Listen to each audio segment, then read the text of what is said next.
जय श्री कृष्णा। राधे राधे। आज आप सुनेंगे मासिक दुर्गा अष्टमी की व्रत कथा।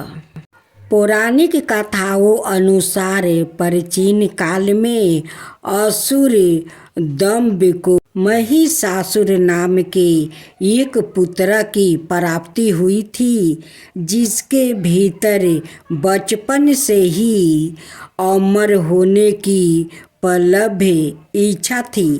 अपनी इस इच्छा की पूर्ति के लिए उसने अमर होने का वरदान हासिल करने के लिए ब्रह्मा जी की घोर तपस्या आरंभ की।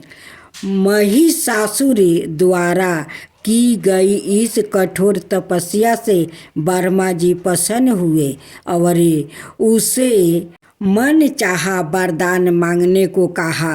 ऐसे में महिषासुर, जो सिर्फ अमर होना चाहता था, उनसे ब्रह्मा जी से वरदान मांगते हुए खुद को अमर करने के लिए उन्हें वादा कर दिया। परंतु ब्रह्मा जी ने महिषासुर को अमरता का वरदान देने की बात यह कहते हुए टाल दिया कि जन्म के बाद मृत्यु के और मृत्यु के बाद जन्म निश्चित है, इसलिए अमरता जैसी किसी बात का कोई अस्तित्व नहीं है। जिसके बाद ब्रह्मा जी की बात सुनकर महिषासुर ने उनसे एक अन्याय वरदान मांगने की इच्छा जताई और कहा कि ठीक है स्वामी, यदि मृत्यु का होना तय है तो मुझे ऐसा वरदान दीजिए कि मेरी मृत्यु की किसी स्त्री के हाथ से ही हो सके, अलावा अन्य कोई दैत्य मानव या देवता कोई भी मेरा वध ना कर पाए। जिसके बाद ब्रह्मा जी ने महिषासुर को दूसरा वरदान दे दिया। ब्रह्मा जी द्वारा वरदान प्राप्ति करते ही महिषासुर अहंकार से अंधा हो गया और इसके साथ ही बढ़ गया उसका अन्याय। मौत के भय से मुक्ति होकर उनसे अपनी सेना के साथ पृथ्वी लोक पर आक्रमण कर दिया। इससे धरती पर चारों तरफ से तबाही मच गई। उसके बल के आगे समस्त जीवों और प्राणियों को नतमस्तक होना ही पड़ा। जिसके बाद पृथ्वी और पाताल को अपने अधीन करने के बाद अहंकारी महिषासुर ने इंद्रलोक पर भी आक्रमण कर दिया, जिसमें उन्होंने इंद्रदेव को पराजित कर स्वर्ग पर भी कब्जा कर लिया। महिषासुर से परेशान होकर सभी देवी देवता त्रिदेव अर्थात महादेव ब्रह्मा और विष्णु के पास सहायता मांगने पहुँचे। इस पर विष्णु जी ने उनके अंत के लिए देवी शक्ति के निर्माण की सलाह दिया।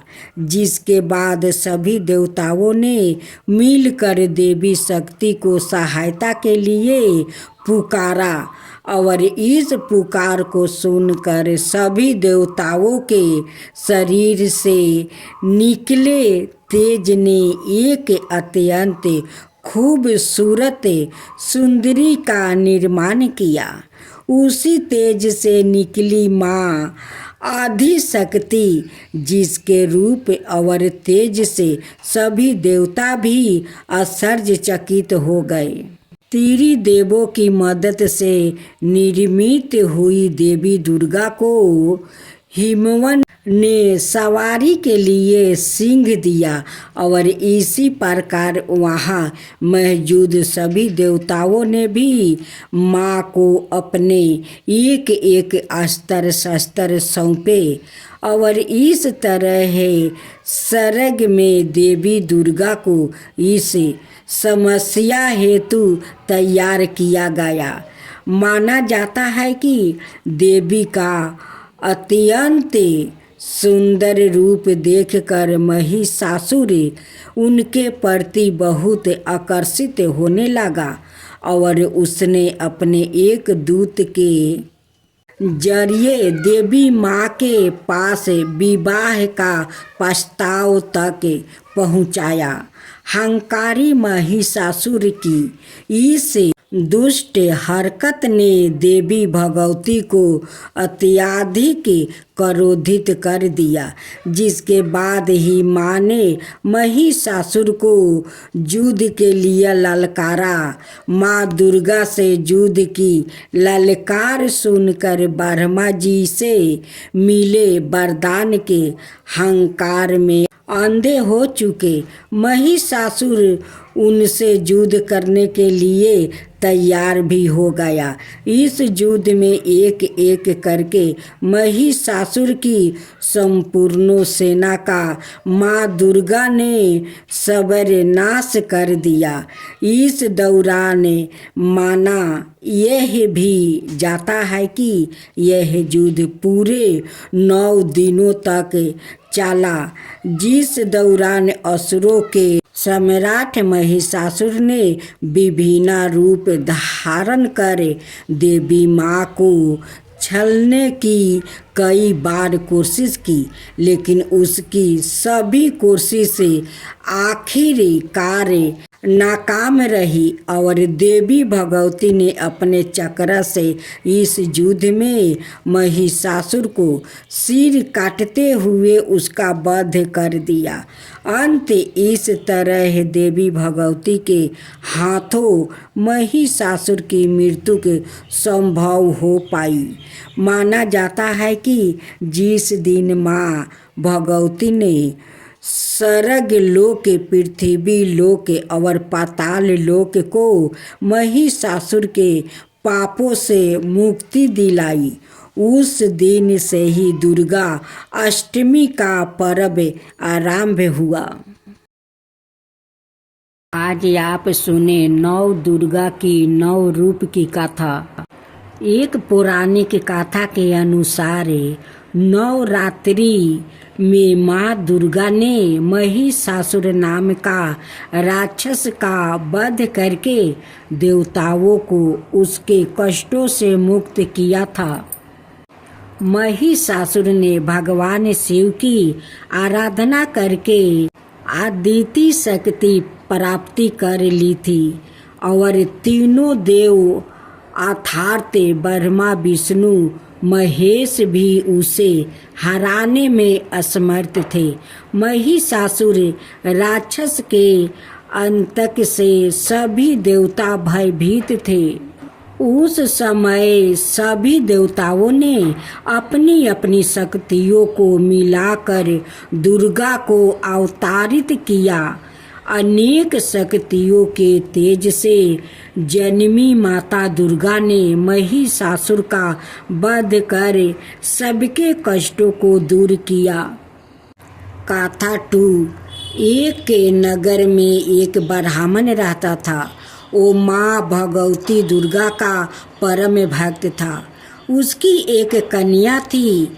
ब्राह्मण नियम पूर्वक प्रतिदिन दुर्गा की पूजा और यज्ञ किया करता था। सुमति अर्थात ब्राह्मण की बेटी भी प्रतिदिन इस पूजा में भाग लिया करती थी। एक दिन सुमति खेलने में व्यस्त होने के कारण भगवती पूजा में शामिल नहीं हो सकी। यह देख उसके पिता को क्रोध आ गया और क्रोध वश से उसके पिता ने कहा कि वो उसका विवाह किसी दलिद्रता और कोढ़ी से करेंगे।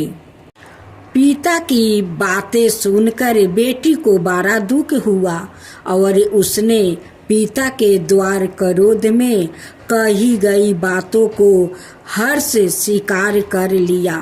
कई बार प्रयास करने से भी भाग्य का लिखा नहीं बदलता है। अपनी बात के अनुसार उसके पिता ने अपनी कन्या का विवाह एक कोढ़ी के साथ कर दिया। सुमति अपने पिता के साथ विवाह कर चली गई।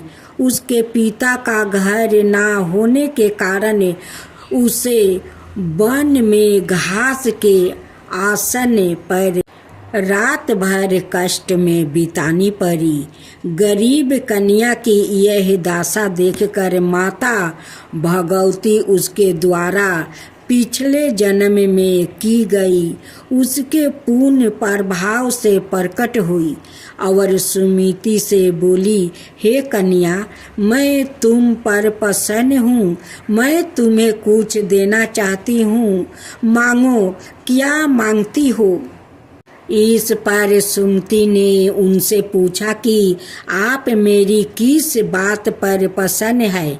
कन्या की यह बात सुनकर देवी कहने लगी, मैं तुम पर पूर्व जन्म के तुम्हारे पुण्य के प्रभाव से प्रसन्न हूँ।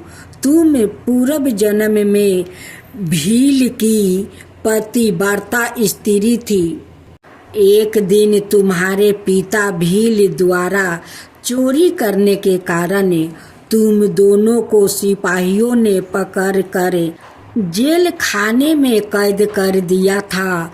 उन लोग ने तुम्हें और तुम्हारे पिता को भोजन भी नहीं दिया था। इस प्रकार नवरात्रि के दिनों में तुमने ना तो कुछ खाया और ना ही जल पिया। इसलिए 9 दिन तक नवरात्रि व्रत का फल तुम्हें प्राप्ति हुआ।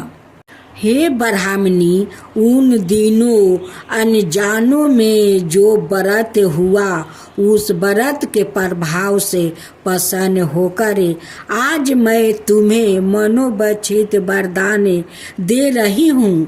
कन्या बोली कि अगर आप मुझ पर प्रसन्न है तो कृपा करके मेरे पति का क्रोध दूर कर दीजिए। माता ने कन्या की यह इच्छा शीघ्र पूरी कर दिया। उसके पिता का शरीर माता भगवती की कृपा से निरोगी हो गया। कथा 3। रामायण के एक प्रसंग के अनुसार भगवान श्री राम, लक्ष्मण, हनुमान वो समस्त वानरों सेना द्वारा आश्विन शुक्ला प्रतिपद से 9वीं तक 9 दिनों तक माता शक्ति की उपासना करे 10वीं तिथि को लंका पर आक्रमण प्राप्ति किया था। इस तरह नवरात्रि में माता दुर्गा की पूजा करने की प्रथा के पीछे कई कथाएं प्रचलित है, जिसके बाद से ही नवरात्रि का पर्व आरंभ हुआ और माता दुर्गा की पूजा होने लगी।